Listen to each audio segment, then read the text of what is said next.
Tenemos en línea a Ana María Angelini. Ana María, gracias por esta comunicación. ¿Me escucha bien? Sí, la escucho perfectamente. Buenas tardes. Buenas tardes. Yo les cuento a todos ustedes que que Ana María Angelini, perdón, es abogada, además, activista por el medio ambiente. Muchas preguntas. La primera de todas, ¿qué pasó ayer? ¿Por qué ese episodio de que querían pasar, no pasaron, la barricada? ¿Qué fue lo que pasó realmente? A nosotros la información que nos llega es que una cosa era, como estaba previsto, 14 personas para hablar con el intendente y que después, último momento, era o entramos todos o no entra nadie.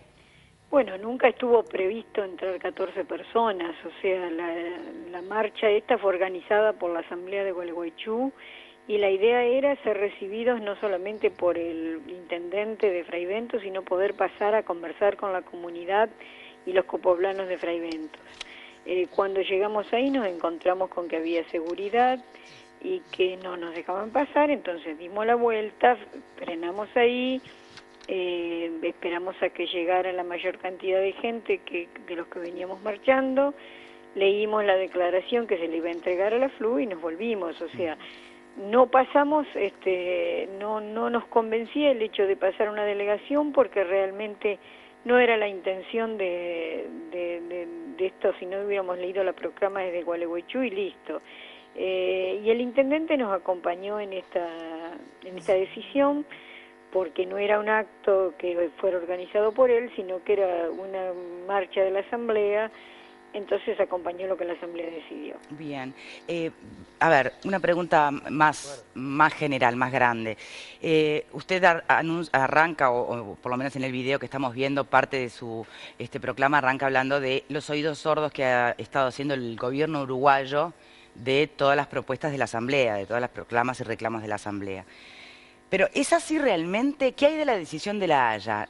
¿Es el gobierno uruguayo para usted o es la Corte Internacional que dio piedra libre para la instalación de UPM? Bueno, nosotros vamos a aclarar un poquito. Ayer cumplimos, el día 4, mejor dicho, cumplimos 10 años desde que comenzó nuestra lucha contra la instalación, o sea, una marcha similar a la que se hizo ayer, se hizo hace 10 años, llevándole una declaración de Gualeguaychú al entonces intendente de Fraiventos, donde nos oponíamos a la noticia que se estaba por instalar unas pasteras en la cuenca del río Uruguay. Estas eran dos pasteras, era Ence y Bornia. Ence se fue finalmente, y Bornia, que aún no se había colocado un solo ladrillo, siguió instalándose. Esto no es responsabilidad de la Corte Internacional de La Haya, porque cuando la pastera se instaló no había ningún fallo ni diferendo resuelto. Luego de esto, bueno, ante la falta de respuesta de Uruguay, ante que continuaron con el emprendimiento a pesar del pedido, se violó el Estatuto del Río Uruguay, porque también hubo un diferendo con Argentina que comenzó primero, digamos, por el diálogo, se conversó durante 180 días, bueno, se cumplió con los diferentes pasos que marca el Estatuto del Río Uruguay. A pesar de eso, Uruguay incumplió y instaló la pastera.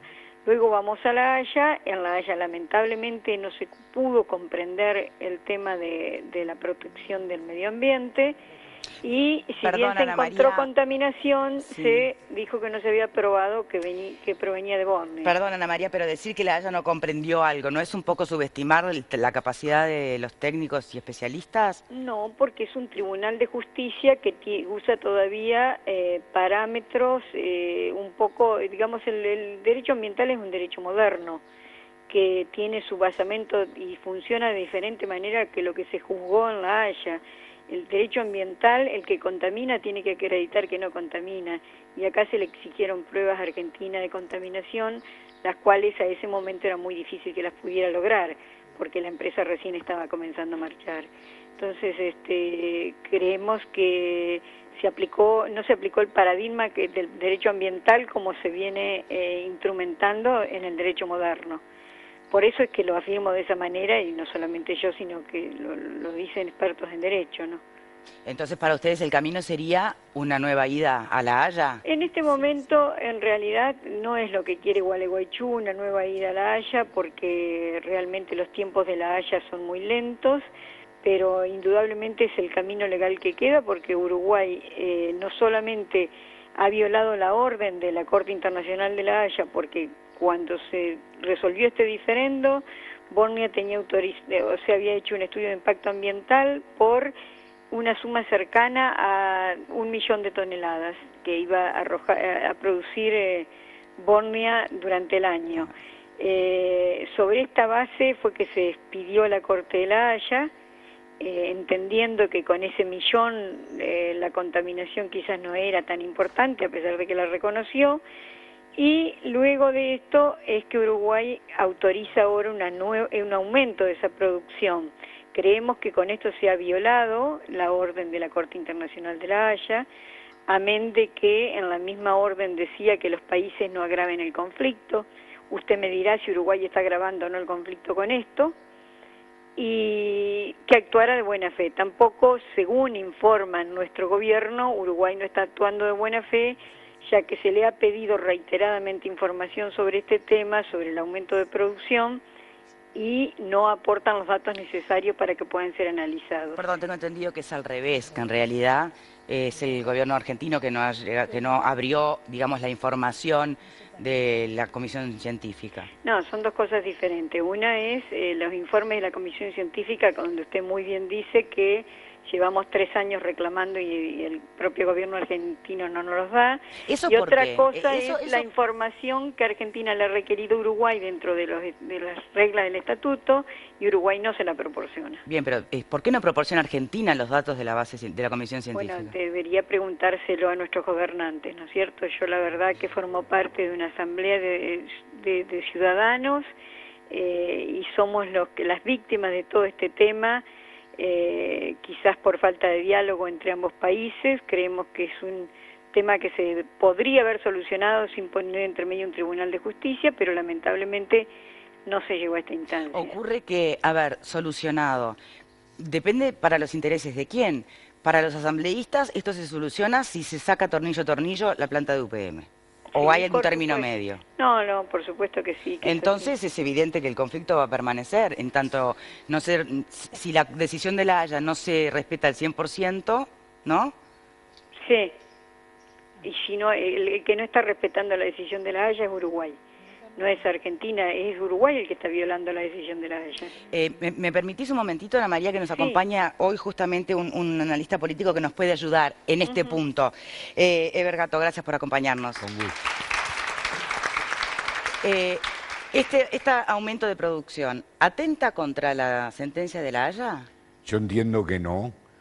La sentencia de la Corte de La Haya no menciona en momento alguno un máximo de todo producción. su texto una cantidad predeterminada de producción, y el limitante aquí es afectar o no afectar la calidad de las aguas. En la medida que Uruguay duplique la producción, para ponerme en un caso máximo, pero no afecte la calidad de las aguas, se trata de una decisión soberana sobre el territorio uruguayo que Uruguay puede perfectamente adoptar, siempre y cuando, insisto, no se afecte la calidad de las aguas. Si Argentina o las autoridades argentinas entienden que Uruguay, mediante este exceso de producción o este aumento de producción, está afectando la calidad de las aguas, pues deberán probarlo. Yo entiendo que la presunción, invirtiendo el dictamen de la doctora, es exactamente el inverso, aún en el derecho ambiental.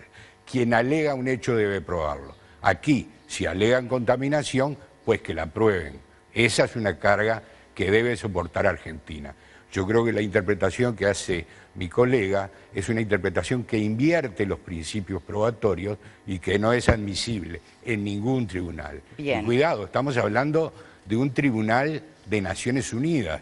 Yo no conozco ningún otro tribunal de una jerarquía y de una entidad superior al Tribunal de La Haya. De manera que me gustaría saber cuál es el tribunal al cual está apelando la colega. Yo no lo conozco.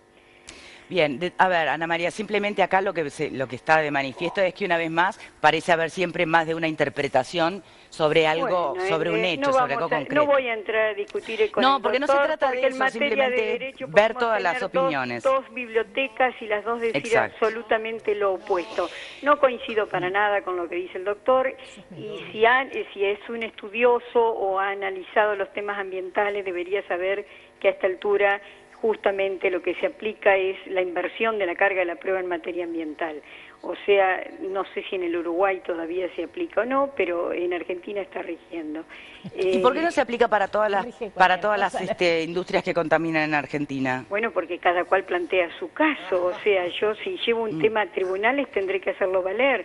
Yo acá tampoco a mí me sirve esto que me digan, obviamente que en Argentina hay muchísimas, pero muchísimas industrias que contaminan y no se lo voy a negar. Acá nosotros estamos defendiendo nuestro lugar. Y justamente sobre esa base es que peticionamos, somos las víctimas directas de la contaminación de Bornia. Me preocupa que el doctor no conozca realmente que las aguas del río Uruguay están contaminadas, que los efluentes que vuelca Bornia en el río Uruguay realmente afectan la calidad del agua del río Uruguay. Y eso se traduce en... Esto está demostrado, pero ya científicamente, por los informes que está recogiendo el comité científico. Ana María, ¿hay casos de personas enfermas, de fauna enferma, de flora? Hay muchos casos que, como justamente debería revisar su concepto de derecho ambiental el doctor, la falta de certeza en materia de derecho ambiental no es óbice para que se condene o no a una determinada empresa. En este caso no podemos decir que las enfermedades provengan o no de determinado lugar, pero sí lo que nos consta exactamente, los casos concretos de los empleados del paso fronterizo que han tenido que ser trasladados a atenderse en la propia Fraivento, y donde hay dictámenes donde dicen que sean sacados de esa zona de contaminación.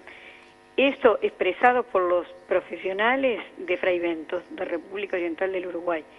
Si esto no se puede reconocer, bueno, es lamentable. Acá estamos hablando de un río de agua dulce, un bien muy escaso para la humanidad, y realmente es una lástima que tan luego Uruguay, que siempre ha sido un país que se distinguió por lo natural, no se dé cuenta cómo está contaminando y cómo está arruinando el agua de un recurso tan importante. Ana María, ¿y cómo se sienten con respecto al gobierno argentino? ¿Se sienten respaldados? ¿No? En este punto, en este momento. En este momento estamos respaldados, cosa que no ocurría hasta hace poco, porque acá no se trata de ocultar ninguna responsabilidad de nadie, porque nuestro gobierno, si bien recurrió al Tribunal Internacional de la Haya durante años, silenció los informes que hoy han salido a la luz, a pesar de que desde la ciudadanía de Gualeguaychú se venían reclamando. ¿Qué informes salieron a la luz, perdón?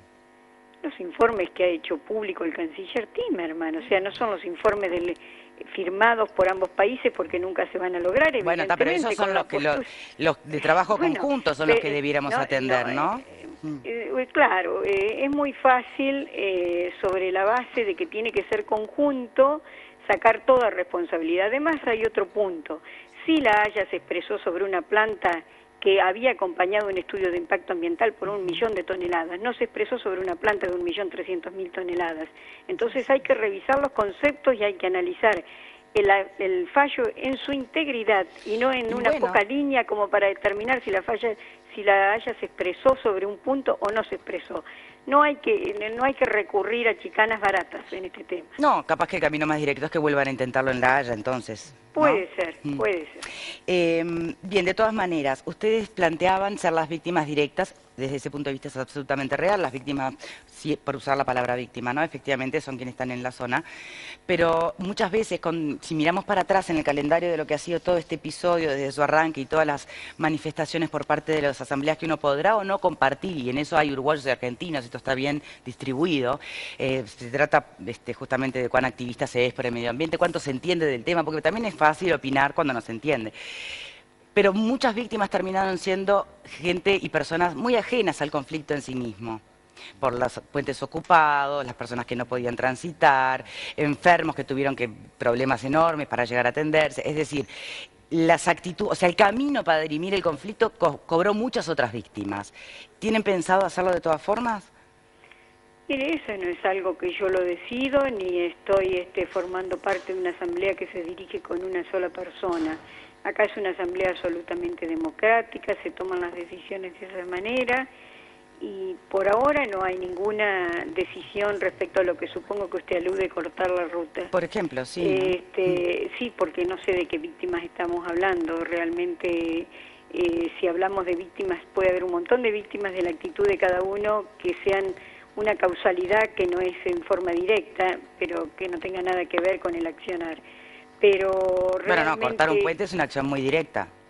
Sí, pero y no sé dónde están las víctimas, pero bueno, eso no quiero entrar a discutirlo en este momento.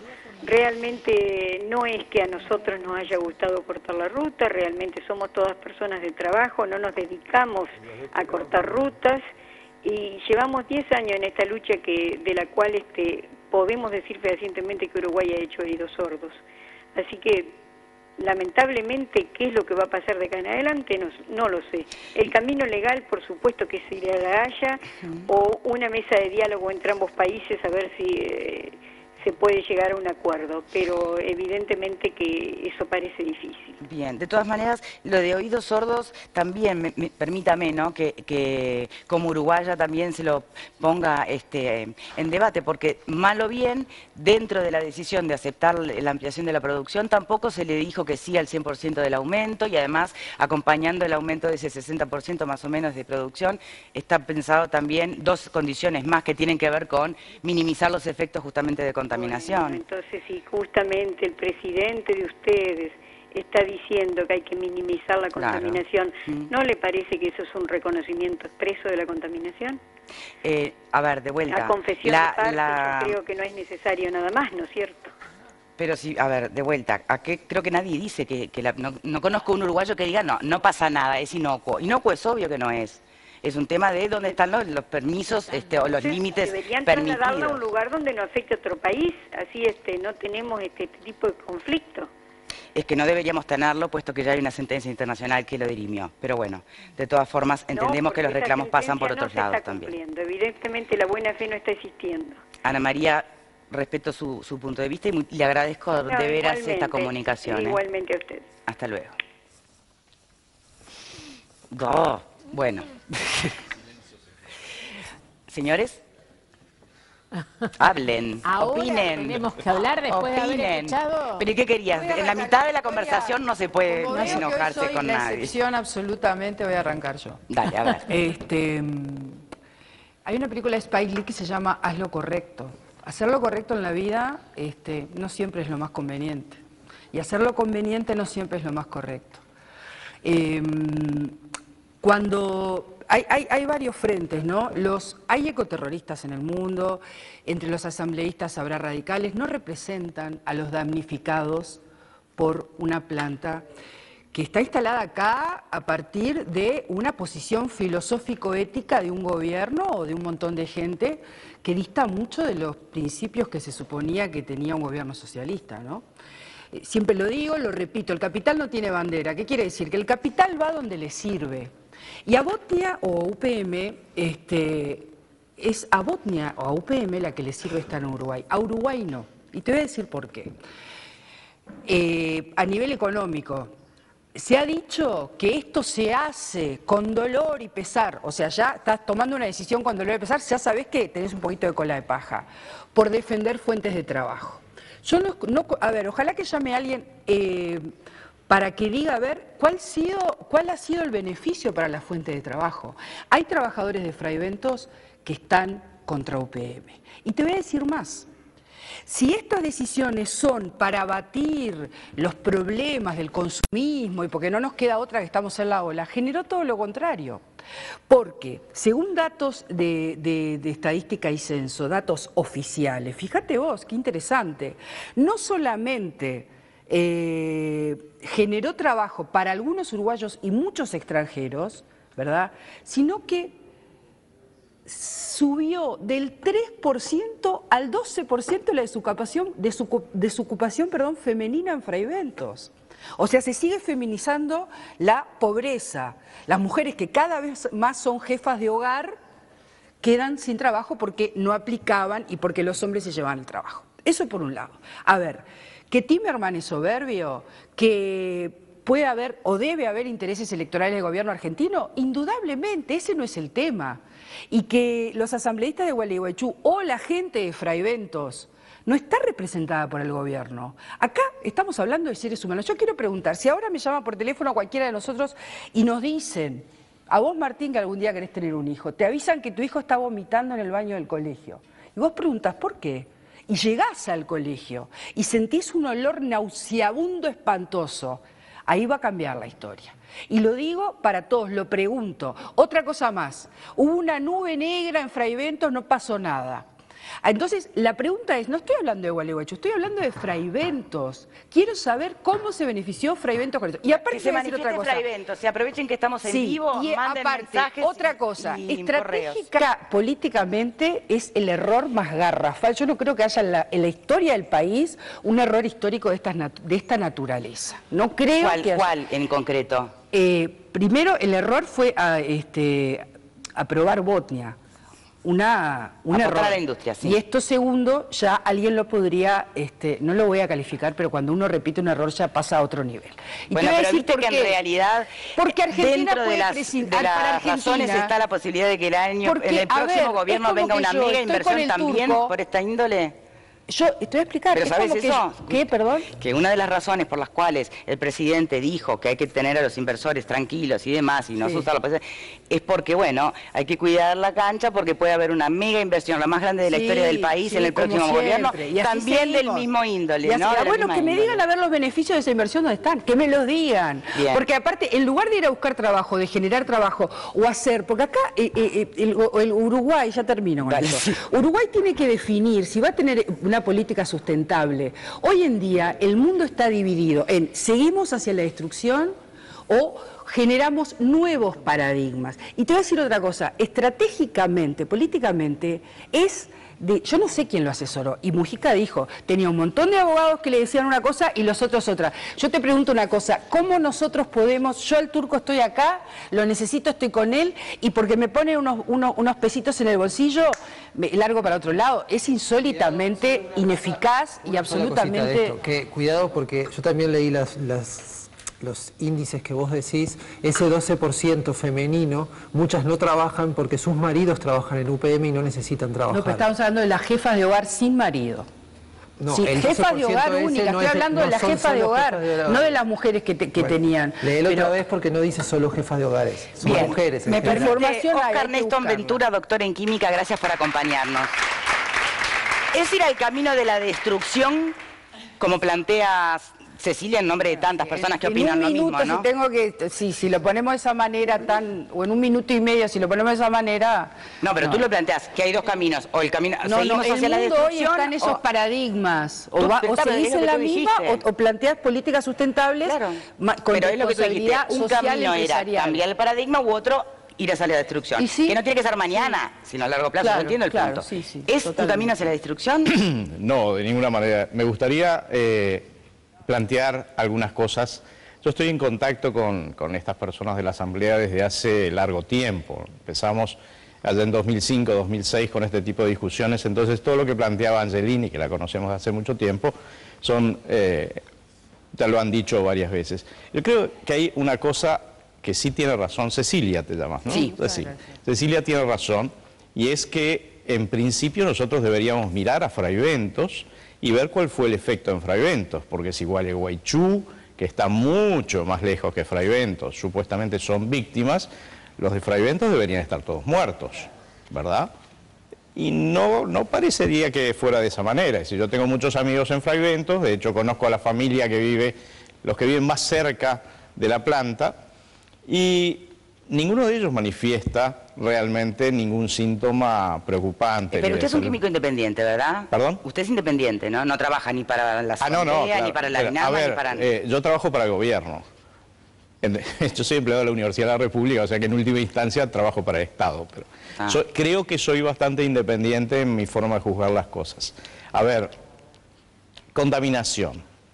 Tú decías una cosa hoy que es una opinión bastante extendida y que técnicamente no es correcta. A ver. Que es, ¿cuál es el significado de la contaminación? Las palabras tienen valor si de alguna manera discriminan conceptos. Si nosotros decimos todo contamina, entonces la palabra contaminación no tiene ningún sentido. Porque es lo mismo que yo diga nada contamina. Entonces, la palabra tiene sentido porque discrimina hechos. Es decir, contaminación significa que una determinada emisión de energía, de sustancias químicas o alguna cuestión biológica están provocando un daño al ambiente. Es decir, que el ambiente no puede reaccionar estableciendo un equilibrio sustentable en el tiempo. Esa contaminación puede ser crítica, puede ser puntual, puede ser acumulativa. ¿Existen niveles permitidos y no permitidos, ya críticos? Los niveles, ¿qué es lo que hace? Es como cuando tú construís una casa. Tú haces las paredes y las diseñás para que carguen un determinado peso.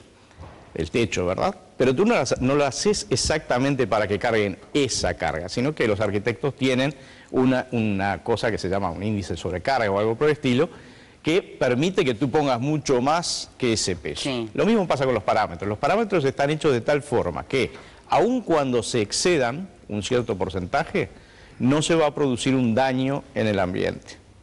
Para que el daño se produzca, esos se tienen que exceder durante un cierto tiempo y es mucho. Entonces, ¿qué es lo que está extendido y equivocado? Lo que está equivocado es decir que hay contaminación. No hay contaminación. Ni hay contaminación permitida. O sea, no hay poquita contaminación. No existe la poquita. ¿O contamina no, es como o no estar contamina? Un poquito embarazado, no. No. Entonces, no contamina, punto. No contamina. Contaminar significaría que estuviera vertiendo en el ambiente energía o estuviera vertiendo sustancias químicas. Pero entonces, ¿no contamina es lo mismo que inocuo? ¿Va a decir que no ocurre nada? No ocurre nada. Ay, Cecilia, habla con él. Bueno, a ver, vamos a ver. Pónganme un ejemplo de lo que sí ocurre. Vamos a ver lo que dice Timerman, por ejemplo. Qué horrible que está contaminando con fósforo. Resulta que el fósforo, en realidad, está contenido en el río y viene desde Brasil. El río Uruguay no nos pertenece solamente a Argentina y Uruguay. Viene desde Brasil y Argentina. Ese fósforo, la mayor parte de ese fósforo, ¿de dónde viene? De nuestros suelos. ¿De dónde viene el fósforo que la planta de UPM pone en el río? Viene del que tiene el agua que toma para procesar y de los árboles que sacaron ese fósforo del suelo cuando crecieron. Es decir, ese fósforo está naturalmente ahí. ¿Saben lo que es? ¿Cuál es el valor del fósforo que hay una cantidad de jóvenes? En el cuerpo humano, el fósforo es lo que te mantiene juntas las bases del DNA. Toda nuestra información genética depende de que tengamos fosfatos. Toda la energía de nuestro organismo se transfiere a través de ADP, ATP. No tenemos fósforo, sencillamente no viviríamos. Entonces, eso es una de las cosas. Porque hay mucho fósforo, estamos contaminados. ¿Sabes lo que pasa? Un amigo de Nueva Berlín me decía, nos crecen unos tomates increíbles. Porque justamente los nutrientes, fósforo y nitrógeno, es lo que se necesita para la agricultura. Bien, pregunta, porque para entender por qué tanto lío entonces, ¿no? ¿Es proporcional? Eso no es una pregunta química, es una pregunta política. Pero ahora se la traduzco a algo más técnico. ¿Es proporcional el aumento de producción con la posibilidad eventual de contaminación? No, porque el aumento de la producción, en principio lo que hace es emitir más efluentes, siempre y cuando el proceso no se optimice. Entonces, ¿qué es lo que vos estás haciendo? ¿Por qué el presidente Mujica, después de haber hablado con la compañía, obviamente, le dice, bueno, pero ustedes tienen que bajar el tenor de fósforo? Sí, por algo le está planteando esas dos condiciones. No, son dos cosas distintas. Sí. ¿Por qué puede hacerlo y por qué lo hace? Son dos cosas distintas. Lo hace porque estas son todas condiciones para tratar de apaciguar a Argentina. No hay ninguna razón técnica por la cual estas condiciones, ni la del enfriamiento, ni la de la disminución de fósforo, sean necesarias. ¿Puede explicar bien cuáles son esas dos condicionantes? ¿Qué es lo que propone el presidente? En realidad hay tres condicionantes, una que fue hace mucho tiempo y dos que fueron ahora. La que fue hace mucho tiempo fue, por el pedido de la delegación argentina, cambiar la forma de enfriamiento del agua. Nosotros tenemos un decreto, que es el 253/79, que dice que las emisiones tienen que ser a 30 grados. El mismo decreto, cuatro números después, dice que esas condiciones pueden cambiarse si se demuestra que no hay daño en el ambiente. Vinieron los argentinos y dijeron, ustedes se están enfriando con agua de río, qué espantoso, están diluyendo, qué sé yo. Entonces el gobierno uruguayo dijo, no, bueno, los vamos a apaciguar, cambiamos esto. Autorizaron 37 grados. Los argentinos dijeron, qué horrible, 37 grados. Pero resulta que los argentinos permiten en el mismo río que los efluentes tengan 45 grados. Entonces, ¿cómo? 37 grados daña el ambiente y 45 grados no lo daña. Me parece que hay un problema de lógica ahí. Entonces, bueno, bien, bla, seguimos hablando. Le pedimos que construya una torre de enfriamiento para que los argentinos se queden contentos, el gobierno argentino, y que lo sacamos a 30 grados. En realidad, para cualquier persona con dos dedos frente se da cuenta que si vos estás gastando energía en construir una planta de enfriamiento, que es más ineficiente que enfriar con agua, lo que estás haciendo en realidad, desde el punto de vista de los números globales del ambiente, estás perjudicando el ambiente, no lo estás salvando. Pero bueno, de nuevo, fue una idea de decir, bueno, los argentinos los vamos a apaciguar. El fósforo, la misma cosa. ¿Para qué se necesita el fósforo? O sea, ¿qué es lo que hace? Para eliminar la contaminación, tenemos unos barros activados. Quiero decir, la planta tiene. Esos son microorganismos que se comen justamente las sustancias que podrían hacer daño en el río. Esos microorganismos crecen de la misma manera que crece toda la agricultura, con nutrientes, nitrógeno y fósforo. Entonces lo que se puede hacer es manipular el balance de tal manera que lo que se emite sea menos. Con eso dejan contento a Timerman, pero en realidad no cambió nada. Pero no hay nadie contento en este momento. Bueno. O sí, Gato. Pero, ¿hay alguien contento? Dale. El doctor está demostrando que la planta no contamina. Esto es un hecho que tenemos que tenerlo todos los uruguayos muy claros. La planta de UPM no contamina. La sentencia Perdón, de la... Sí. ¿Hay mucha gente equivocada entonces? Hay Cecilia Baraldi, hay mucha un montón gente, de otros hay uruguayos. mucha gente equivocada porque confunden el efecto natural que produce un efluente con contaminación. Pero... es decir, siempre que hay interacción entre efluentes y el medio, va a haber algún efecto. Pero para que el efecto sea contaminante, tiene que reunir determinadas condiciones de nocividad que no reúnen los efluentes de UPM. Ahora, pero en el mundo entero hay equivocados entonces, porque estas luchas y, estos reclamos por ambientalistas pasan en el mundo entero. Quiero contestar porque hay un tema fundamental en lo que dijo la doctora. Ya no sé ni qué le pregunté. Ella desconoció la sentencia de La Haya. Fíjate tú lo que hizo, desconoció la sentencia de La Haya, nada menos que la sentencia del máximo organismo de las Naciones Unidas, conformado por 15 jueces que son juristas excepcionales. Pero sí habló del derecho moderno, del medio ambiente en el derecho moderno. Ahí puede tener razón. No.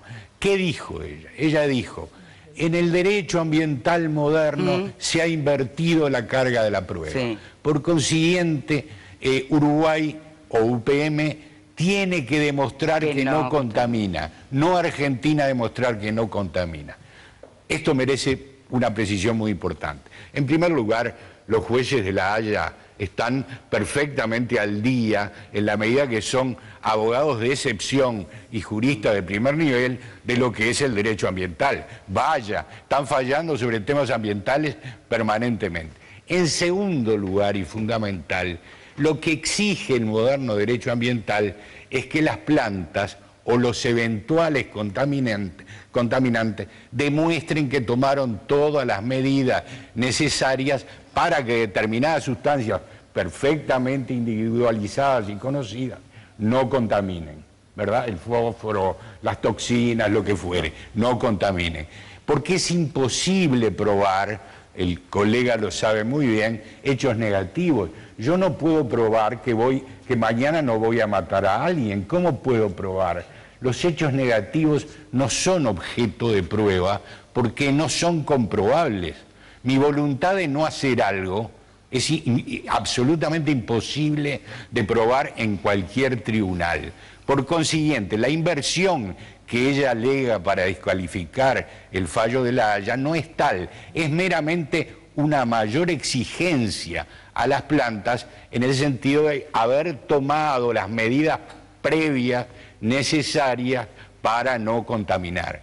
Si luego Argentina, a pesar de todas esas pruebas, alega contaminación, pues caramba, deberá probar la contaminación. No le va a alcanzar con decir, los ciudadanos de Gualeguaychú estamos convencidos de que la planta contamina. Piensen ustedes, ¿qué prueba presentó Gualeguaychú? Ninguna. Su convencimiento de que la planta contamina. Ese convencimiento vale más que la opinión de 15 juristas que conforman el principal organismo de justicia internacional de las Naciones Unidas? Eso es lo que tenemos que preguntar. Que esa fue la conclusión de la Haya. La Haya no dijo no contamina, dijo Argentina no presentó ninguna prueba suficiente de que exista contaminación. Y una cosa chiquita antes que me cortes, que ya te dio ganas de cortar. No soy yo. Son los sponsors, ¿entiendes? Son los bueno, pero me invitaste para que viniera a hablar. Sabés que soy un profesor universitario, hablamos. Bueno, hay una cosa. No vengo a perder el tiempo, dijo el químico. ¿Cómo fuimos a La Haya? Fuimos cuando ENCE todavía no se había retirado. Lo que se presentó no fue 1 millón de toneladas, fue 1.5 millones de toneladas en el mismo punto, porque ENCE y Bodnia estaban en el mismo punto. O sea que tampoco y eso fue lo que se dijo, eso no contamina. Esto de que no está calculada. Si 1.5 no contamina, 1.3 tampoco. Bien, de todas maneras, acá estamos escuchando todas voces diferentes, ¿no? Vamos a ver la voz de ustedes del otro lado de la pantalla. ¿Sí? Karen, buenas tardes para ti. ¿Cómo están? Buenas tardes para todos. Y apurate porque el químico está, pues, tiene que hablar. Lo digo rápido. Dale, rápido. Rapidísimo, lo más rápido que puedo. ¿Estás de acuerdo que Uruguay aumente la producción de celulosa? Esa es la pregunta para que inicien el debate a partir de ahora, enviando su mensaje de texto al 1212. Pone Boca 1 si estás de acuerdo, Boca 2 si no lo estás. Podés también escribirnos a través de nuestro mail, estabocasmia@tele12.com, y recordar las redes sociales, @estabocasmia12 nuestro Twitter y estabocasmia12 el Facebook. Dale, a la vuelta seguimos con este debate que tiene muchas más aristas, que si contamina más, menos, o se puede producir más o menos. Pausa y ya venimos. Con el intendente Bailo, hacía 3 o 4 días que venimos acordando esta reunión y en un primer momento ofrecimos que fueran 5 vecinos o legisladores o consejo deliberante más el intendente. El intendente me pidió que precisaba que fueran 8, después me pidió que fueran 10. Esta es la lista que a mí se me entregó por parte del intendente de Gualeguaychú, con los nombres y los documentos, las matrículas de los autos que iban a pasar. Nosotros lamentamos profundamente esto, pero a su vez nos sentimos cumplidores de nuestra palabra y de nuestro compromiso. Nosotros asumimos un compromiso de reunirnos y de tratar, como me dijo el propio intendente Bailo, de iniciar un camino de entendimiento y de buena voluntad. Con eso vinimos, pero además queríamos, como me dijo él, que nos iban a entregar el informe del canciller Timerman. Nosotros también teníamos las 6 últimas reuniones de la comisión de seguimiento, que se hace una vez por mes, donde están las gráficas que indican, no como hizo el canciller Timerman, sino que indican cuál es el nivel del efluente que va al río, de cualquier sustancia, y cuál es el límite máximo permitido. Eso es lo que indica si hay o no contaminación. Si ustedes miran esta gráfica, el límite por el cual hay contaminación es este, y los vertidos están en este nivel. Entonces nos parece que esos son elementos imprescindibles e importantes a saber. Y en segundo lugar, queríamos hacer una reunión local, de gobiernos locales, porque en definitiva los que terminamos pagando los platos rotos somos los gobiernos locales. Pero lamentablemente han resuelto no participar, así que yo lo único que tengo es pedirles disculpas a mis compañeros que me están acompañando. 15 minutos posterior a la celebración organizada por la empresa Buquebus en el puerto de Buenos Aires, el presidente Mujica informó a Cristina Fernández sobre la posición que adoptaría Uruguay en el pedido de ampliación de la producción de celulosa de la empresa UPM en Fraiventos. Estuvieron acompañados por el secretario de la Presidencia Homero Guerrero y el canciller argentino Héctor Timerman. Nosotros queremos cumplir con lo que dice el fallo de La Haya. ¿Accedían a un aumento parcial de la producción? De pronto no hubo planteos de ese tipo. Pero está abierto el diálogo, por lo que dice, está totalmente abierto. ¿Podría aumentarse la producción? No, son dos preguntas distintas. Sí. El diálogo está totalmente abierto. Los presidentes dispusieron que este martes se reunieran equipos de ambas cancillerías en Buenos Aires. En su discurso en Buquebus, Mujica no habló directamente del tema, pero aludió a las relaciones y a las diferencias con Argentina. No le pido a mis amigos que renuncien de pensar lo que piensan. Puedo concordar o discrepar, pero antes que nada son mis amigos y mis sentimientos no me los va a arrancar nadie. y el sentimiento que tengo. Ni le voy a hacer el juego que por nuestras contradicciones las repúblicas latinoamericanas tengamos que andar de espalda contra espalda sin mirarnos, porque en realidad estamos en el mismo barco. Gobernar obliga a tomar decisiones dolorosas, dijo Mujica, pero fue necesario priorizar el interés nacional. Después de 2 años del pedido de UPM ya no había espacio para negociar, dijo. El gobierno autorizó el aumento de producción de celulosa en 100.000 toneladas anuales, la mitad de lo que había pedido la empresa. Es una autorización provisoria y por lo tanto revocable. Porque le estamos exigiendo la instalación de una torre de enfriamiento para asegurar que los fluidos que lleguen al río tengan temperaturas abajo de los 30 grados. Hay otra condición, deben bajar el contenido de fósforo que se vuelca al río. Aunque dijo Mujica, la fábrica tiene los mejores niveles del mundo entre las plantas que fabrican celulosa a partir de eucaliptus. El presidente dijo que está convencido de que Uruguay actuó apegado a la norma jurídica y cumplió todas las etapas. Sin embargo, nosotros tenemos que lamentar que esta decisión es francamente inoportuna del punto de vista político, fundamentalmente para la República Argentina. ¿Por qué? Porque la Argentina está inmersa en un proceso electoral a corto plazo y naturalmente el clima político cuando existen elecciones no es el más adecuado como para tener razonabilidad. Bien. Washington Abdala ha mantenido un silencio preocupante en todo el programa de hoy. Pero en esto último que vos planteabas en el programa, lo de Mujica, está bien, ¿eh? Es una observación que quizás el presidente lo hace desde una posición delicada, pero está bien. O sea, que claramente el conflicto con la Argentina está entrando al terreno electoral, no hay ninguna duda. 1, 2, que Timerman es el peor funcionario del gobierno argentino, el más penoso, el funcionario de pacotilla más burdo, tampoco hay ninguna duda. Que linda con la inmoralidad del relato que produce, tampoco cabe ninguna duda. Estamos ante un funcionario que va para adelante, que va para atrás, que dice cosas acomodaticias. Es muy triste que eso sea un canciller.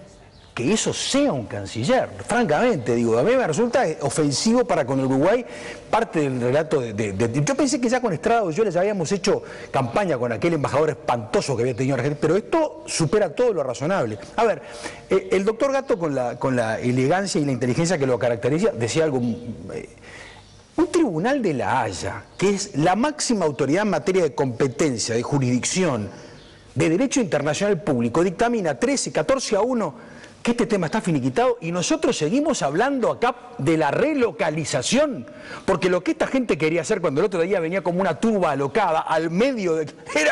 venimos a plantear la relocalización. Yo le decía en la privada acá a mi entrañable amiga, porque tampoco las cosas...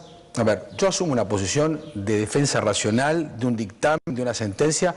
Ahora, que todos sabemos que en realidad buena parte de las producciones muchas veces han generado una consecuencia que es un río Uruguay horrible. Sí, es verdad, es verdad. Yo reconozco lo que dice el químico, los umbrales de aceptación y lo acepto. Ahora, la pregunta es, ¿dónde nos paramos nosotros los uruguayos? Yo me paro en el dictamen de La Haya, me paro en que el fósforo no llega a un umbral de afectación importante, me paro que la torre de enfriamiento que se está planteando se va a hacer. Ahora, ¿qué es lo que tendríamos que hacer los uruguayos? Me pregunto, para calmar un poco la prepotencia de una parte del gobierno argentino, ¿qué es lo que tendríamos que hacer? Tú te paras ahí. ¿Dónde se paran entonces los asambleístas? Mira este mensaje. Estas personas de Argentina ven lo que quieren ver, escuchan lo que les conviene y creen lo que les parece. Agrega que el gobierno argentino, como está en elecciones, tira para el lado que les conviene, bla, bla, bla. Sí. Pero a ver, ¿no tienen esa sensación? Si ven lo que quieren ver y escuchan lo que quieren escuchar, O si realmente se paran, vos te parás, como decís, en una resolución de la Haya. Sí. ¿Dónde se paran los asambleístas para ustedes? Cuando vas al médico, que vas a buscar hasta que escuchás al que te dice lo que vos crees que tenés. ¿Verdad? Esto pasa igual. Hasta que encuentro uno que me dice lo que yo tengo ganas de escuchar, está bárbaro. Yo creo que no... Y la verdad, técnicamente me parece que no soy la persona adecuada para hablar de esto, pero sí de una sensación. A mí me da la sensación de que de esto pasa por dónde está puesto el tema. Porque acá no es si contamina o no contamina. Acá me parece que las decisiones me pusieron esto acá adelante y yo no lo quiero ver más. Ese fenómeno que hablábamos hoy con el químico que decía, ¿cómo es, profesor? ¿Pero cómo es el dicho que dijo usted? Ah, del not in my backyard. Not in my backyard. Exactamente igual. No me gusta en mi casa. No lo quiero ver. Y ese es el problema. Es como que mañana a mí en la puerta de mi casa me pongan una cosa que yo no quiero que esté. Y por más que entiendo que está bien puesta, que tiene razón, no quiero que esté. ¿Argentina me parece... levantaría el tono a Brasil como hace con nosotros? No, y aparte de acto de prepotencia. Lo que decía esta persona recién decía esta persona que habló, la doctora argentina, ¿dónde están los daños hacia Uruguay? El daño que tuvo Uruguay a nivel turístico durante... Y te estoy diciendo que parte de mi familia es operadora turística. Los daños son las víctimas que a las que yo hacía referencia y ella no sabía dónde estaban, ¿no? Gigantescos fueron. Que tenían que cerrar los negocios. Esa gente padeció. Para los asambleístas, está clarísimo cuando vos le preguntaste a ella, y ella no tuvo problema en desconocer lo que dijo la Haya y en pararse en un lugar de esa soberbia con la misma que después planteó. Bueno, vos le dijiste que vayan otra vez a la Haya, y bueno, sería en última instancia, a ver, quiero que me digan lo que yo quiero escuchar, y van a seguir, y a eso venían ayer. Yo justamente hablaba con Gato de esto, ¿no? Cuando uno está convencido de algo y crees que es así, y vas contra viento y marea y decís, es así. Yo no digo que los asambleístas lo hagan por mal. Me parece que ellos están convencidos de que eso los va a matar. Y que nosotros tenemos las armas para matarlos. Se creó eso, que todo para mí tiene una base política. Esto arrancó, pero netamente por algo político. Que fue arreglos y cosas que Argentina quería, que en realidad fuera del otro lado y fue país. Pero Silvia, ambientalistas y activistas por el medio ambiente, genuinos, hay en todas partes del mundo y sin trasfondo político. Ahora, hay una cosa que quiero agregar, ¿me permitís un segundito? Solo una cosa quiero agregar, creo que debe ser de las industrias que han sido más controladas en el mundo. Yo nunca vi una industria donde permanentemente tienen que estar diciendo, estamos haciendo esto, no, cuidado que no, nos autorizan un poquito más, no, porque mirá que se enojan los hermanos argentinos. Permanentemente ha sido controlada. Claro. Y los controles nuestros están los argentinos. ¿No será por algo que se tiene que controlar tanto? Por supuesto que se tiene que controlar. Lo que pasa es que de la manera en la cual se controla UPM, se deberían controlar todas las empresas en Uruguay y en Argentina. Y no se hace. Es decir, nosotros estamos utilizando una proporción demasiado grande de nuestros recursos para control ambiental en esa empresa específicamente, porque tenemos un problema diplomático y político. Pero yo quería señalar una cosa de la Haya que fue muy interesante, por lo que tú decías del turismo.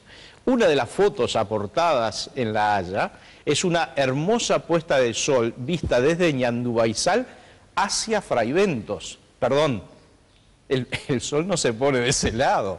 Es decir, mandaron a la Haya fotos trucadas. Loco eso. Entonces, aquí estamos frente a un problema religioso. Es decir, estas personas tienen un convencimiento religioso. Y las religiones no se pueden discutir. ¿Se cree o no se cree? Pero Oscar, Paraguay, tengo que hacer una tanda. Chiquito. Un país donde tiene una oposición que lo que quiere es marcarle un tanto a un gobierno. Los blancos y colorados, si lo hubieran visto, y los independientes, si hubieran visto que esto daba para marcarle un tanto a un gobierno, ¿no se lo marcaban? Y no están todos juntos. No hay un acto patriótico notable en el Uruguay. Colorados, blancos, frentistas, independientes, perros y bulldozer. Está todo el mundo junto detrás de una posición.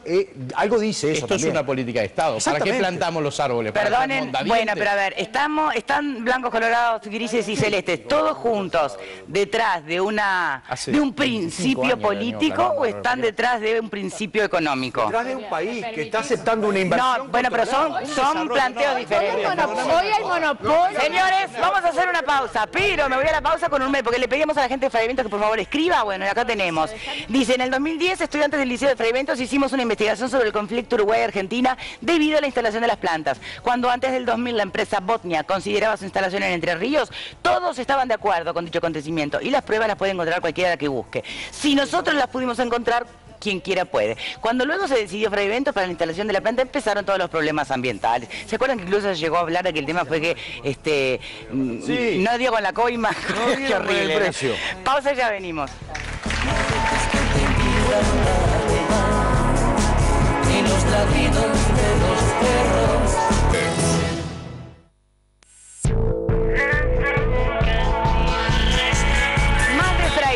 Mira, más mensajes de Fraiventos. Contaminación visual, dicen además los asambleístas, a mi entender nada más alejado de la realidad. Es imponente el paisaje que vemos los que vivimos a pocos kilómetros de la planta, tanto de noche como de día. Y hay una foto divina que no sabes si está frente a una nave espacial llena de luces o qué, pero se ve lindo, se ve lindo. Dice, además tomé agua de la canilla toda mi vida y estoy viva. Bueno, a ver, mencionaban algo de religión en el bloque anterior, ¿verdad? Como si fuese una cuestión de fe inexorable, la convicción religiosa de que contamina la planta. Bueno, al punto, y esto me lo mostró en internet el propio químico, búsquenlo en casa, hablando de religión.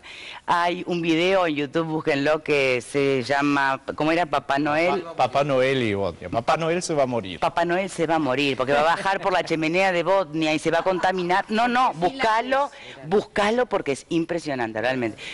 A ver, maravilloso. Y quien manifestaba y decía, chao Navidades. Así nomás, a ese punto. Graciela. Ya queda poco por decir y estoy de acuerdo prácticamente con todo el mundo. La parte, con los que estamos acá, la parte de química, ni emito opinión porque no lo hubiera emitido, porque no sé. Y si hay técnicos que dicen que lo contamina, no contamina.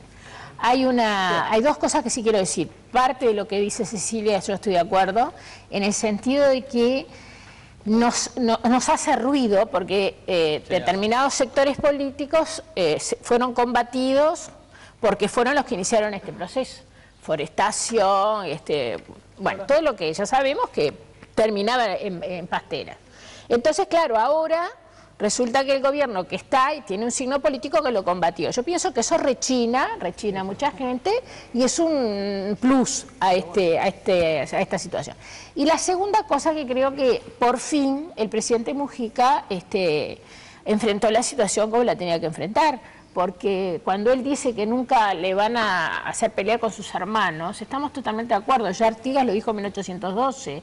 O sea, siempre seremos hermanos del pueblo argentino, nunca del gobierno de Buenos Aires. O sea, que la tenía clara desde hace tiempo. Toda nuestra historia es una lucha permanente con el enfrentamiento de los puertos. O sea, que en definitiva y en resumen, que aumentemos, hagamos uso de nuestra soberanía, aumentemos todo lo que sea necesario aumentar, porque ya estamos en el barco de la forestación y de las pasteras, mientras no haya otra política económica en ese sentido muy puntual, hay que profundizarlo, cuanto más ganancias mejor, y lo que querría sí es que generara más trabajo genuino, o sea, que hubiera más agregado de mano de obra uruguaya para que hubiera más trabajo genuino a lo que le dedicamos el esfuerzo de facilitar y exonerar de impuestos y facilitar las detracciones. Sí, básicamente que todo lo que se anunciaba como beneficio para el país se traduzca, se cristalice y se materialice. ¿No? Exacto. Además de los ingresos, además de la plata, digamos. Lo diplomático, o sea, no se puede en diplomacia, yo no soy amigo de fulano o no soy amigo, soy defensor de la soberanía del país. Creo que el programa de hoy es una señal clara, ahí está, ese dato importante. El programa de hoy es una señal clara de lo jorobado que es este problema para Uruguay. Porque saca de nosotros, y está todo, hay una beta nacionalista, una bronca que tenemos, que uno tiene que tomarse un ribotril para serenarse, porque francamente ves algunos de estos personajes y el nivel de indignación te encolerizás. Porque son fundamentalistas. Si yo te dijera los mensajes, que llegan. ¿Cómo cierra la votación, Karen? En estos momentos la mayoría de la gente, 85%, está de acuerdo con que Uruguay aumente la producción de celulosa, el 15% no lo está. Bien, no sé, y es una lástima no poder decir si ese 15% que está en desacuerdo es alguien que está en desacuerdo con el aumento simplemente o si estuvo de pique en desacuerdo con la instalación de la planta. Tenemos que cerrar, tenemos que despedirnos. Les recuerdo, esta boca es tuya este miércoles. Acuérdense que vamos a estar tratando temas de discriminación, cuando no te dejan entrar a algún lugar por por tu aspecto, por cómo te vestiste, tu color de piel o lo que fuere. Nosotros vamos a estar tratando un testimonio real de una persona que desde una oficina pública no la tomaron en el trabajo por gorda. ¿Tá? Cerramos conclusiones generales, Gato. Yo quería decir, Victoria, que me siento muy conforme con este programa. Creo que hemos ido acercando el tema en forma muy correcta. Subsiste un problema en esto, el pueblo de Gualeguaychú. ¿Por qué? Porque el pueblo de Gualeguaychú no lo vamos a convencer. Es un mito, ¿verdad? El mito es, los uruguayos estamos colaborando en envenenar el río y por consiguiente dañamos. El gran esfuerzo de Uruguay y el gran esfuerzo de Fraiventos, que es el ejemplo de los que están en una posición simétrica a ellos, es tratar de acercarse al pueblo de Gualeguaychú y demostrarle, con todas las dificultades que eso tiene, que son inmensas, de que en definitiva ambos pueblos son lo mismo y no hay contaminación, no hay riesgo de vida. Ocurre que si eso no arranca desde el propio gobierno argentino, a duras penas podremos hacerlo desde Uruguay. Creo que el pueblo de Fraiventos tiene un gran rol a jugar y sería bueno que lo asumiera. Bien. Bueno, digamos, desde el punto de vista técnico, creo habría mucho para hablar, pero como dijo Andrés Gide, todo lo que había para decir ya se dijo, solamente hay que repetirlo porque la gente no escucha, pero en realidad desde el punto de vista técnico no hay ningún problema, la producción se puede aumentar, los niveles de posibles contaminantes están por debajo de lo que debe ser sin ningún problema, y simplemente recordar que cuando todo este proceso empezó, lo de las personas de Gualeguaychú, la asamblea lo que decían es, si Bodnia nace, muere Gualeguaychú, y eso estamos hablando del año 2005. Hoy, 2013, Gualeguaychú no solamente no murió, sino que su carnaval esplendoroso sigue estando, ¿verdad? Su ñandubaizal sigue estando, la gente se sigue bañando. Entonces, claro, llegamos yo lo decía, religión, tú, Heber, decías... Mito. Mito. Pero estamos en esa situación. Yo sinceramente no creo que el problema se vaya a resolver. Se va a encapsular y va a quedar como una especie de historia, una leyenda de un pueblo que ha resistido a la instalación de una pastera. Dentro de 40 años, cuando esa pastera no esté más ahí porque ya fue obsoleta y la cerraron, dirán, bueno, ganamos. Ojalá se encapsule, así lo planteaba Astori, ¿no? Sí, ojalá. Exacto, esa misma palabra. Bueno, muchísimas gracias a todos por seguirnos como siempre y a nuestros invitados, por supuesto, también. Muchísimas gracias. Chau, chau.